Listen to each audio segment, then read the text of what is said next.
नमस्ते, प्रणाम, जय माता दी दोस्तों। मैं वैष्णवी, मैं पूजा। सभी का स्वागत वंदन अभिनंदन करती हूँ अपने चैनल पूजा लोकगीत में। आइए, बहुत प्यारा सा आप सभी के बीच लाए हैं माता रानी का भजन। बहुत प्यारा गीत है। जैसा भी लगेगा कमेंट कीजिएगा, पूरा के साथ सपोर्ट कीजिएगा। वीडियो को लाइक से जरूर कीजिएगा। चुनरिया सोहे माँ पे लाल हो, चुनरिया सोहे माँ पे लाल हो, चुनरिया सोहे माँ पे लाल हो।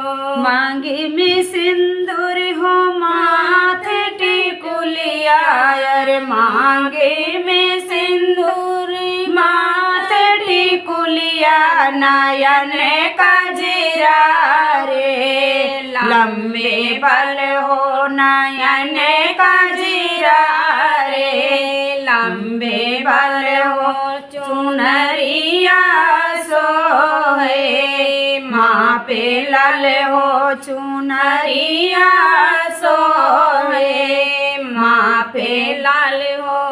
काने में कुंडल हो, नाक नथुनिया हो, काने में कुंडल नाक नथुनिया, गले में मोतियन माला डालो, गले में मोतियन माला डालो।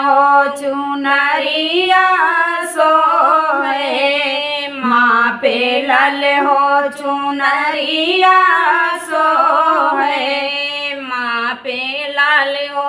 अष्टभुजी माँ सिंह सवारी, अष्टभुजी माँ सिंह सवारी, कुपुती हुई तो डरी जावे काल हो, कुपुते हुई तो डरी जावे काल हो।